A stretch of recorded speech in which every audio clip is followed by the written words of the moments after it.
বাণী গুণানুকথনে শ্রবণ কথায় হস্তৌ চ কর্মসু মনস্তব পাদুয়োর্নঃ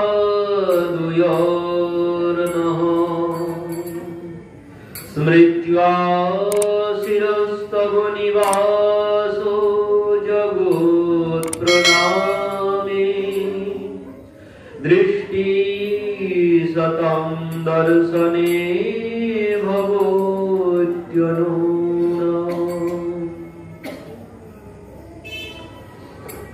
তো আমরা শ্রবণ করছিলাম যে মা গোপালকে বাঁধার চেষ্টা করছেন, কিন্তু বাঁধতে পারছেন না। তদপি দুঅঙ্গুলম নূনম যদ যদা দধ্য বন্ধনম। মা যতই বাঁধার চেষ্টা করছেন, ওই দু আঙ্গুল করে কম পড়ে যাচ্ছে। কি হয়েছে? নবলক্ষ ধেনু, নবলক্ষ ধেনু তো একটা একটা বাঁধার জন্য দড়ি লাগে। তো ধরুন 10 হাত একটার জন্য, একটা ধেনুর জন্য 10 হাত দড়ি। তো এবার নবলক্ষ ধেনু বাঁধার দড়ি কতটা হবে চিন্তা করুন।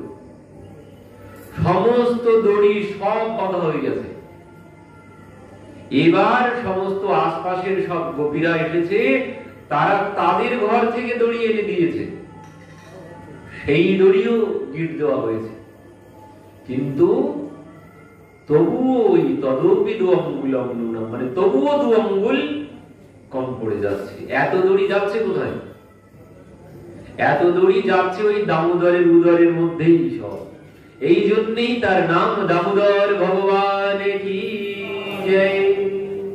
এই রাশিকৃত দড়ি, সমস্ত রশি সব তার উদরের মধ্যেই প্রবেশ করছে। এই জন্য তাকে দামোদর ভগবান বলা হয়।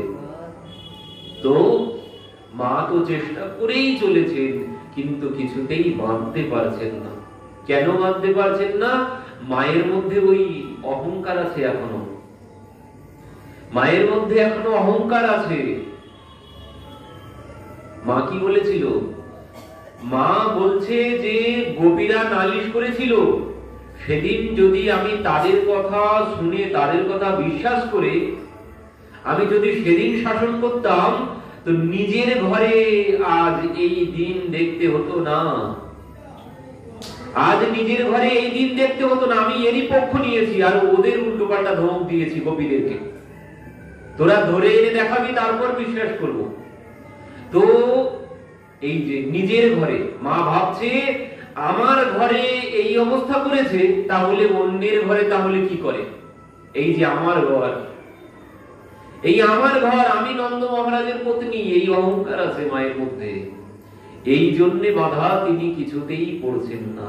তো এই অহংকার, এই আমি আর আমার ঘর, এই আমি আর আমার, এই 2 আঙ্গুল, এই 2 আঙ্গুল আগে ত্যাগ করতে হবে।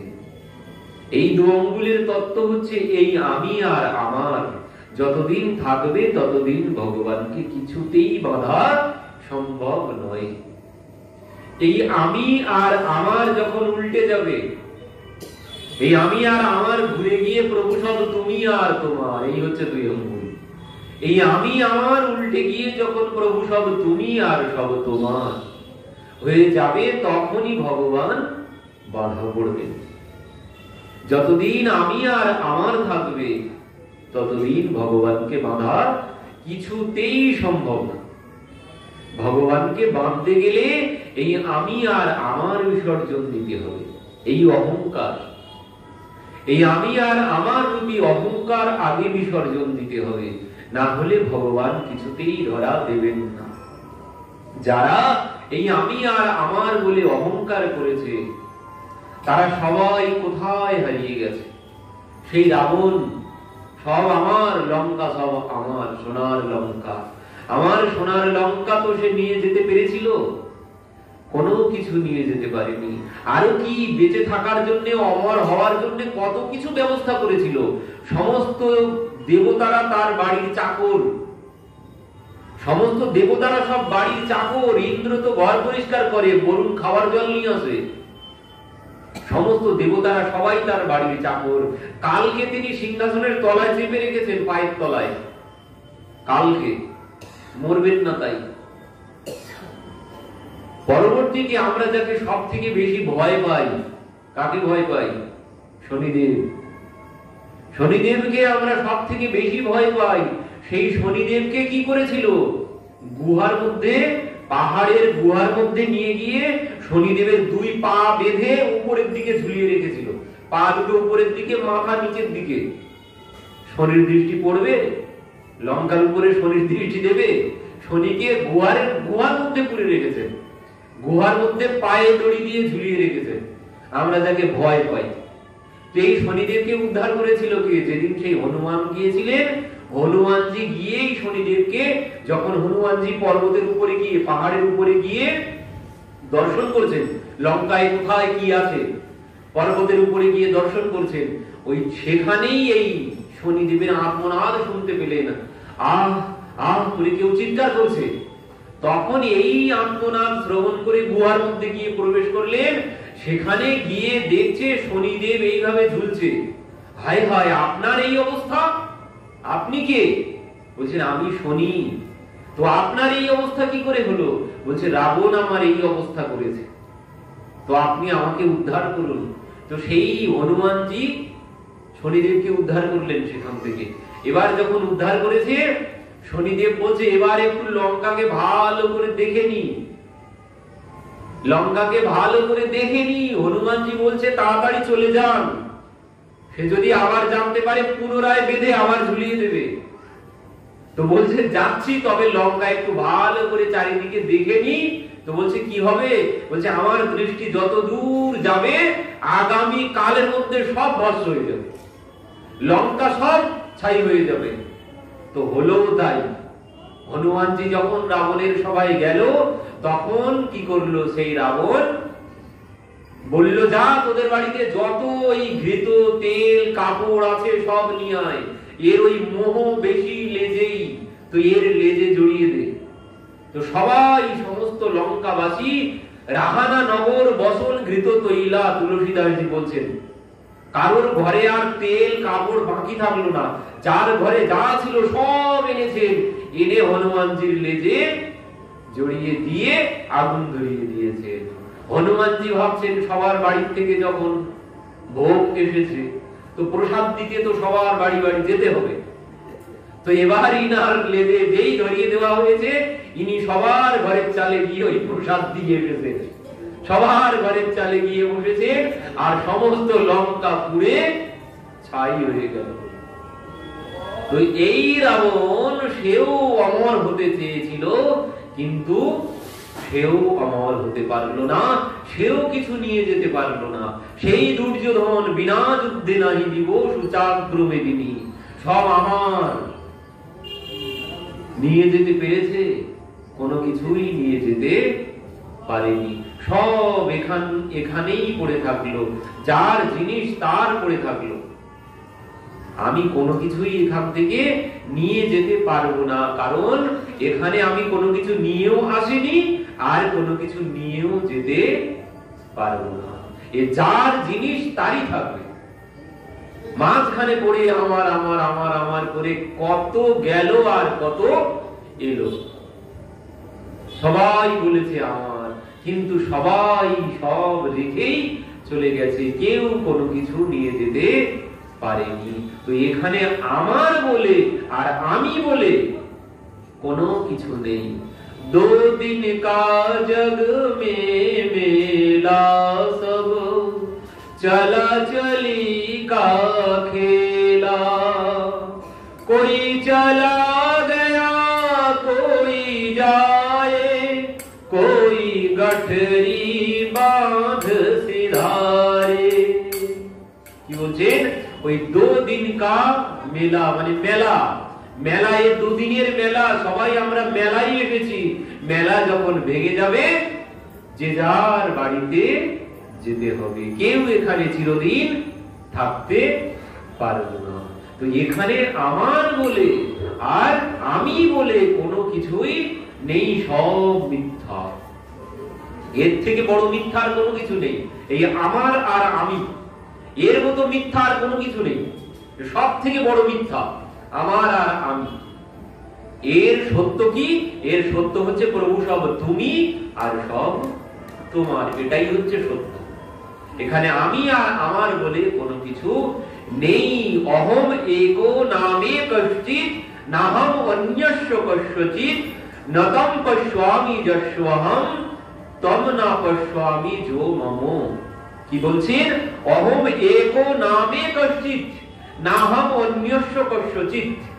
বলছেন এখানে আমি দেখলাম না যে কেউ আমার হতে পারে আর আমি তার হতে পারি।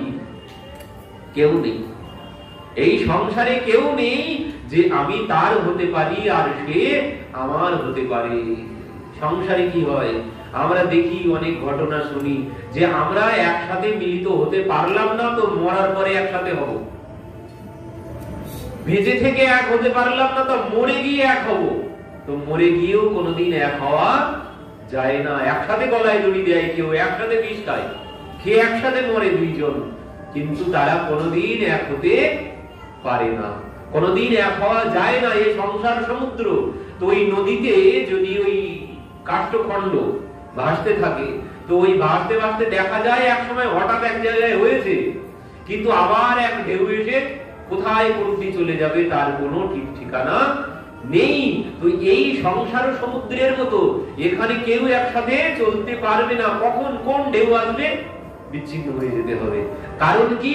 বলছেন এই জীবিত অবস্থায় যখন এক হতে পারিনি, মৃত্যুর কালেও আমি কোনোদিন আর এক হতে পারবো না। কেন হতে পারবো না? কারণ জীবিত অবস্থায় হতে পারলাম না। কেন হতে পারলাম না? কারণ দুইজনার কর্মফল এক হয়নি, তাই মিলিত হতে পারিনি। এক একজনের কর্মফল এক এক রকমের। এই জন্য বলছেন মৃত্যুর পরেও এক একজনের গতি এক এক জায়গায় হবে কর্ম অনুযায়ী। তো একসাথে মরে কোনো লাভ নেই, কোনো লাভ হবে না, আরো তো ওই উদ্ধারও পাওয়া যাবে না। তো এই জন্য একসাথে মরে কোনো লাভ নেই। বলছি এই সংসারে কেউ নেই যে আমার হতে পারে আর আমি তার হতে পারি। তবে একজন আছে, তবে একজন আছে। তিনি কে? তিনি হচ্ছেন ওই গোবিন্দ मेरो है, गोपाल मेरो है, मेरे बांके बिहारी नंदलाल मेरो है, गोविंद मेरो है, गोपाल मेरो है। একমাত্র তিনি আছেন যিনি আমার হতে পারে আর আমি তার হতে পারি। আমি যদি একবার তাকে নিজের করে নিতে পারি, তাহলে আর ছাড়ার ভয়, হারিয়ে যাওয়ার কোনো ভয় নেই। এই জন্য মীরাবাই বলেছিলেন যে ऐसे बर को क्यों बरू जो जन्मे আর মর যায়। বলছেন যে মরে যাবে এমন বরকে কি জন্য বরণ করব? বরবরিয়ে গোপাল জু মারো চুড়লো অমর হয়ে যায়। বলছেন তাকেই বর রূপে বরণ করব, যাকে বরণ করলে কোনোদিন আর বিধবা হতে হবে না, তাকেই আমি বরণ করব। তো করলেন তাই, মেরে তো গিরধারী গোপাল দুসরো না কই।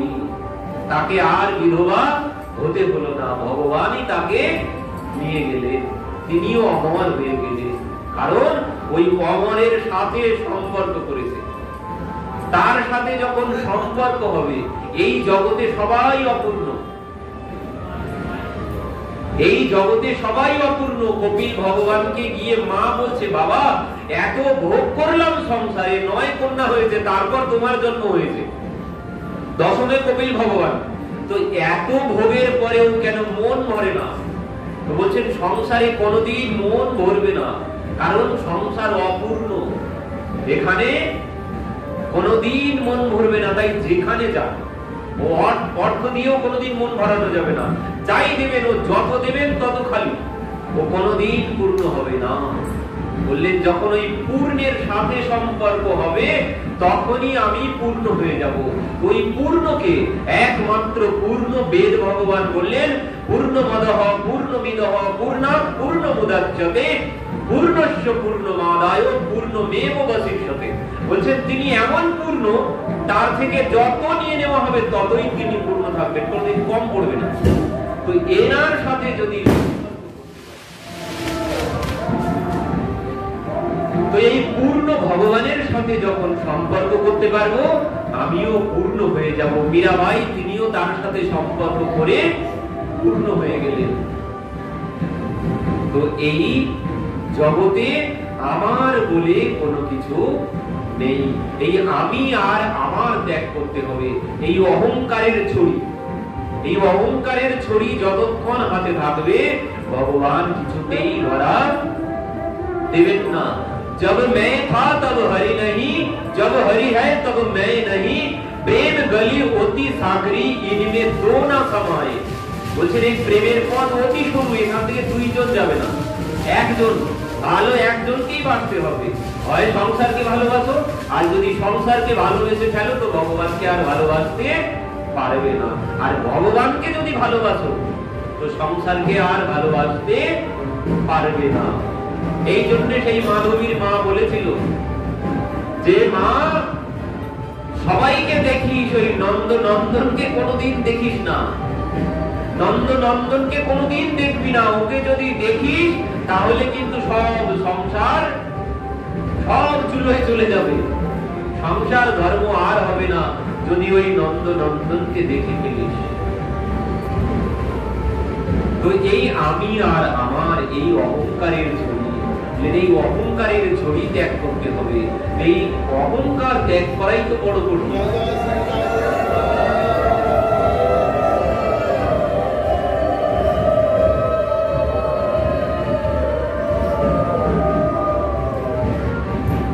সব ত্যাগ করা যায় কিন্তু এই অহংকার ত্যাগ করা যায় না।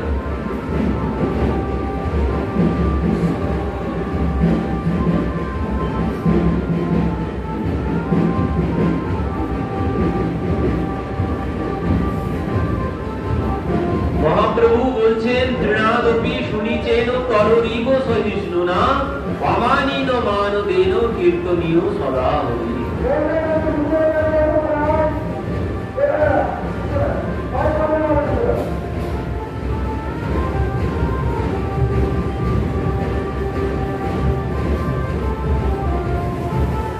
মহাপ্রভু বলছেন অমানিন মানদেন কীর্তনীয় সদা হরি। তৃণাদপি শুনিচেন মানে তৃণের থেকেও নিচু হতে হবে, তৃণের থেকেও নিচু হতে হবে, বৃক্ষের মতো সহনশীল হতে হবে। তৃণের থেকে নিচু হয়ে বৃক্ষের মতো সহনশীল হয়ে অমানিন মানদেন, যাকে কেউ মান দেয় না তাকে মান দিতে হবে এবং নিজের মানের আশা ত্যাগ করতে হবে। তারপর কি বলছেন? তারপর ভগবানকে পাওয়া যাবে। বলছেন ভগবানকে পাওয়া যাবে না, তারপর কি হবে? যদি আমি নিচে ওই গাছের থেকে নিচু হতে হবে, বৃক্ষের মতো সহনশীল হতে হবে। এ কিন্তু জাতা কথা নয়, এ বলা সহজ, এ কোনোদিন সম্ভব নয়। বৃক্ষের মতো সহনশীল হওয়া এ কিন্তু সহজ বিষয় নয়। একটা বৃক্ষ চৈত্র মাসের দিনে সারাদিন রৌদ্রে দাঁড়িয়ে আছে, আমি পারবো না। এই ঠান্ডার সময় সারা রাত বাইরে দাঁড়িয়ে আছে, আমি পারবো না। ঝড় বৃষ্টিতে আমি দাঁড়িয়ে থাকতে পারবো না, কিন্তু বৃক্ষটা দাঁড়িয়ে আছে। মহাপ্রভু বলেন ওই বৃক্ষের মতো সহনশীল হতে হবে। এ শোনা সহজ, বলা সহজ, এতে সম্ভব না আমার দ্বারা। তো বলছেন যখন এমন বৃক্ষের মতো সহনশীল হতে পারবে, আর এই ওই যাকে কেউ মান দেয় না তাকে মান দিতে হবে, আর নিজের মানের আশা ত্যাগ করতে হবে। করলে কি হবে? এইবার সেই কীর্তনিয়া মানে এইবার যে নাম করবে, এই গুণ যার মধ্যে আছে, এই গুণ সম্পন্ন যে কীর্তনিয়া, তিনি কি হবে? বলছেন তিনি আর মানুষ থাকবেন না, তিনি সদা হরি, তিনি ভগবানের স্বরূপ লাভ করবেন, তিনি ভগবান হয়ে যাবে। যদি কেউ এমন গুণের অধিকারী হতে পারেন, তিনি আর মানুষ থাকবেন না, তিনি ভগবান হয়ে যাবেন। আমরা কত প্রমাণ দেখেছি, এখন সেই নাম দেখছি। नामदेव जी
শিরচ্ছেদ করেছেন করে বলছেন আপনি কেমন সাধু, একে বাঁচাতে হবে,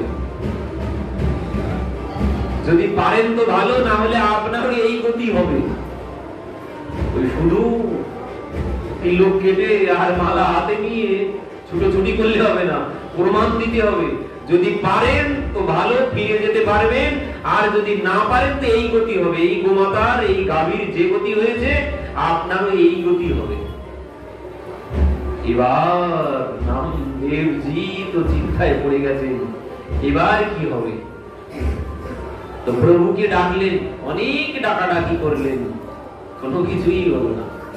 এবার শেষে বলছেন, প্রভু আমার যত আয়ু আছে তুমি আমার সমস্ত আয়ু দিয়ে, কারণ মৃত্যু কখন হয়, কারো মৃত্যু তখনই হয় যখন তার আয়ু শেষ হয়ে যায়। তো শেষে নামদেবজি অনেক ডাকাডাকি করেছেন, কোনো কিছু হয়নি। শেষে নামদেবজি বলছেন, প্রভু আমার যতটা পরমায়ু আছে, আমার সেই পরমায়ুটা তুমি ওই গোমাতাকে দিয়ে ওকে বাঁচিয়ে দাও। আর যেই বলেছেন সঙ্গে সঙ্গে সেই গোমাতা, দুখণ্ড ছিল, সঙ্গে সঙ্গে সবার সম্মুখে দুই খণ্ড এক খণ্ড হয়ে সেই গোমাতা দাঁড়িয়ে উঠেছেন। ভক্তবৎসল ভগবান কি জয়, নামদেবজি মহারাজ কি জয়। এই দেখেই সেকেন্দার লোদীর তো এই চমৎকার দেখেই তিনি সঙ্গে সঙ্গে নমস্কার করেছেন। কারণ জগতের মানুষ চমৎকার না হলে বিশ্বাস করে না। এই চমৎকার দেখে সেকেন্দার লোদী মাথা নিচু করেছেন। তো এবার সেকেন্দার লোদী তো খুব খুশি হয়েছেন যে ইনি প্রকৃত সন্ত। এবার কি করেছেন, অনেক কিছু দিতে চাইছেন, কিন্তু নামদেবজি কোনো কিছু গ্রহণ করলেন না। পরবর্তীতে ওনার পত্নী বলছেন, এনাকে কিছু দিলে উনি নেবেন না, ওনার ভগবানের জন্য যদি কিছু দাও তাহলে নিতে পারে। তো এই জন্য সেকেন্দার লোদী কি করেছে, একটা সোনা হিরে মণি মুক্তা দিয়ে ভগবানের জন্য একটা ছোট্ট সিংহাসন বানিয়েছেন, বানিয়ে এনাকে দিয়েছেন। এনাকে দিয়ে বলছেন আপনার ভগবানকে এতে বসাবেন। এর মধ্যে কি হয়েছে, সেকেন্দার লোদী বলছেন আপনি যা চাইবেন আমার কাছে তাই পাবেন। তো নামদেবজি বলছেন আমার কোনো কিছু চাওয়ার নেই, একটা চাওয়াই আছে, সেটি কি বলছেন আপনি এই আশা পূর্ণ করুন, আমার আপনার রাজত্বে কোথাও গোহত্যা হবে না। সেকেন্দার লোদী বললেন ঠিক আছে তাই হবে, আমি যতদিন আছি কোনদিন আর গোহত্যা হবে না, বন্ধ হয়ে গিয়েছিল। তো এবার ফিরে আসার সময় ওই সোনার সিংহাসন বানিয়ে দিয়েছেন ভগবানের জন্য। সোনার সিংহাসনটা নিয়ে আসছেন, আস্তে আস্তে যখন যমুনার কূলে এসেছেন, এসে কি করেছেন, ওই যমুনাতে দিয়ে দিয়েছেন, হে যমুনা মাইয়া তোমার প্রভুকে তুমি বসিও এতে, বলে যমুনায় ফেলে দিয়েছেন। এবার ওই যে সোনার সিংহাসন দিয়েছে, আগের দিনে ডাকাতের খুব উপদ্রব ছিল, তো সেকেন্দার লোদী তার জন্য লোকজন দিয়েছে পেছন দিকে, তারা আসছে সব পেছনে, ইনি আগে আগে হেঁটে যাচ্ছেন, ওনার পেছনে লোকজন আছে। এরা এই যখন দর্শন করেছে যে সোনার সিংহাসন যমুনার জলে ফেলে দিয়েছে, ওরা চলে গেছে, গিয়ে সম্রাটকে বলছেন, সম্রাট এই এই ঘটনা আপনি কাকে দিয়েছেন?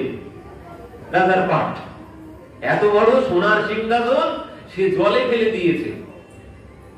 এই কথা শুনে সেকেন্দার লোদী বলছেন, তা তো সম্ভব নয়, ইনি তো যেমন তেমন ব্যক্তি না, কিছু তো একটা ব্যাপার আছে, তো পরীক্ষা করতে হয়, কি করি? ইনিও বুদ্ধিমান ব্যক্তি, ইনি কি করেছেন, ইনি সোজা চলে এসেছেন, এসে দেখছেন যাচ্ছেন নামদেবজি, নামদেবজির সম্মুখে এসে প্রণাম করেছেন, গুরুদেব আমার একটা নিবেদন ছিল। সরাসরি বলছেন না, বলছেন গুরুদেব আমি যে সোনার সিংহাসন বানিয়ে দিয়েছিলাম আপনাকে, তো আমার পত্নী আপনি চলে আসার পরে বলছেন যে অমনি একটা তাকে বানিয়ে দিতে হবে, সে তার ভগবানকে ওখানে বসাবে, ঠিক অমনি একটা সোনার সিংহাসন সে বানিয়ে দিতে বলছে, কিন্তু আমার তো আর স্মরণ নেই কেমন ডিজাইন ছিল, আপনাকে যেটি দিয়েছি সেটি কেমন ছিল আমার স্মরণ নেই, তো আমি একটু দেখতে চাই সেই সিংহাসনটা, দেখে ঠিক অমন করে আমার পত্নীর জন্য আরেকটা বানিয়ে দেব। যেই বলেছেন, নামদেবজি কি করেছেন, সেকেন্দার নদীকে নিয়ে যমুনার কূলে এনেছেন, এনে যমুনার কূলে যমুনার জলে হাত দিয়ে বলছেন, হে যমুনা মাইয়া, তোমার কাছে যে সোনার সিংহাসনটা দিয়েছিলাম তোমার প্রভুর জন্য, সিংহাসনটা একটু দাও তো। যেই বলেছেন এক ঢেউ এসেছে, হাজার হাজার সোনার সিংহাসন উঠে এসেছে। ইনি পরীক্ষা করতে চেয়েছিলেন, তো এবার সেকেন্দার লোদীকে নামদেবজি বলছেন, আপনার যেটি এর মধ্যে থেকে সেটা আপনি দেখে চলে যান।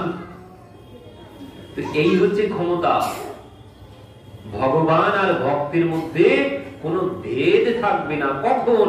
যখন এই গুণ আসবে তার মধ্যে, এই অমানিন মানদেন তৃণাদপি শুনিছেন তররিব সহিষ্ণুনা অমানিন মানদেন কীর্তনীয় সদা হই, তখন তিনি ভগবানেরই স্বরূপ পেয়ে যাবেন, এমন গুণ যার মধ্যে আসবে।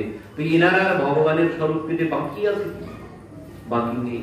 তো এই গুণ বলছেন, এই যে আমি আমার আগে ত্যাগ করতে হবে, এই অহংকার যদি ত্যাগ না করি কিছুতেই ভগবানকে পাওয়া সম্ভব নয়। তো এই আমি আর আমার হচ্ছে দু অঙ্গুল, এই আমি আমার পরিবর্তন করে এটাকে উল্টো করে দিতে হবে, প্রভু সব তুমি আর সব তোমার, তুমি ছাড়া জগতে আর কিছু নেই। এই তুমি আর তোমার যখন বলতে পারবো তখনই প্রভুর কৃপা লাভ হবে। যখন এই আমি আর আমার থাকবে, এই অহংকার, দিনের অধিক দয়া করে ভগবান, ধনী মানি কুলীনের বড় অভিমান। যিনি দিনহীন হতে পারবেন তিনি ভগবানের কৃপা লাভ করতে পারবেন। যার মধ্যে এই অহংকার আছে, এই অর্থের অহংকার, রূপের অহংকার, বংশ গৌরবের অহংকার আছে, তিনি কিছুতেই ভগবানকে পেতে পারবেন না। তো এই হচ্ছে দুই অঙ্গুল, এই আমি আমার চলে গেলে ভগবান বাধা পড়ে যাবেন। আর কি বলছেন, এই দু অঙ্গুল হচ্ছে ওই শ্রদ্ধা, আদৌ শ্রদ্ধা, আদৌ শ্রদ্ধা, তারপরে হচ্ছে বিশ্বাস। এই হচ্ছে দুই অঙ্গুল। এই শ্রদ্ধা আর বিশ্বাস যদি না থাকে কোনো লাভ হবে না, শ্রদ্ধা বিশ্বাস যদি না থাকে কোনো লাভ হবে না। তো বললেন, ভগবান গীতাতেও বললেন, শ্রদ্ধাবানং লভতে জ্ঞানম তৎপরঃ সংযত ইন্দ্রিয়। যিনি শ্রদ্ধাবান তিনি জ্ঞান লাভ করবেন, জ্ঞান লাভের পরেই ইন্দ্রিয় সংযম হবে, তার আগে নয়। যতক্ষণ না জ্ঞান অর্জন হচ্ছে ততক্ষণ ইন্দ্রিয় সংযম হবে না। তো এই জন্য প্রথম আদৌ শ্রদ্ধা। তো এই শ্রদ্ধা যখন আসবে তখনই বিশ্বাস আসবে। তো এই শ্রদ্ধা আর বিশ্বাস হচ্ছে দুই অঙ্গুল। শ্রদ্ধা বিশ্বাস না থাকলে কিছুতেই ভগবানকে পাওয়া সম্ভব নয়। তো এই শ্রদ্ধা বিশ্বাস কেমন, একটা দৃষ্টান্ত দেখুন। এই শ্রদ্ধা যে সেই শবরী মা, আমরা গতদিন শ্রবণ করছিলাম, শবরী মাকে মাতঙ্গ ঋষি বললেন যে মা তুই এখানে বসে বসে রাম রাম রাম রাম নাম কর, আমি চলে যাচ্ছি। তো সেই মন্ত্র দিয়ে মাতঙ্গ ঋষি চলে গেলেন, সঙ্গে সঙ্গে সেই দিনই বিমানে চলে গেলেন। এনাকেই মন্ত্র দেওয়ার জন্যই বসেছিলেন। মন্ত্র দেওয়া হয়ে গেল তো চলে গেল। বিমানে যখন উঠে গেছেন মাতঙ্গ ঋষি, তখন শবরী মা কি বলছেন, বাবা আমি তো সবে মাত্র তোমার স্কুলে ভর্তি হলাম, আর তুমি স্কুল বন্ধ করে দিয়ে চলে যাচ্ছ, আমার গতি কি করে হবে, আমার গতি কি হবে, আমার মনের সংশয় দূর হবে কি করে? বলছেন মা তুই এখানে বসে বসে ওই রাম রাম নাম জপ কর, ওই নামের কৃপাতেই তোর সমস্ত সংশয় দূর হয়ে যাবে, সমস্ত প্রশ্নের উত্তর ওই নামের কৃপাতেই তুই পেয়ে যাবি। তো এবার বলছেন ওই নাম, বলছেন তাহলে ভগবান কে কি আমি পাবো, ভগবানকে আমি কি করে পাবো? তো বললেন তুই এখানে বসে বসে নাম কর, ভগবানই তোর কাছে চলে আসবে। এই বলেই গুরুদেব চলে গেছে। এবার যেই গুরুদেব চলে গেছে তখন আর একটা প্রশ্ন জেগেছে, তখন প্রশ্ন জেগেছে মনে, গুরুদেব তো বলেছে রাম আসবে, কিন্তু কবে আসবে সে কথা তো বলে যায়নি গুরুদেব। রাম আসবে বলেছে বসে বসে তুই নাম কর, রাম আসবে, তো কবে আসবে? ভাবছেন গুরুদেব যখন বলেছে আসবে, তো আগামী কালই তো আসতে পারে, আজই তো আসতে পারে। গুরুদেব বলেননি কবে আসবে, তো ভাবছেন আজই তো আসতে পারে। তো আমার তো কোনো প্রস্তুতি নেই, আমার তো কোনো প্রস্তুতি নেই। যদি রাম আসে তখন আমি কি করব, রামকে কি দেব, কি ভোজন করাবো, আমার তো কোনো কিছু নেই। সঙ্গে সঙ্গে গুরুদেবের কথার উপরে বিশ্বাস শ্রদ্ধা করে তিনি সঙ্গে সঙ্গে বনে চলে গেলেন। বনে গিয়ে ওই পুষ্প সংগ্রহ করতে শুরু করলেন। পুষ্প এনে কি করলেন, পুষ্প এনে তিনি ওই পথে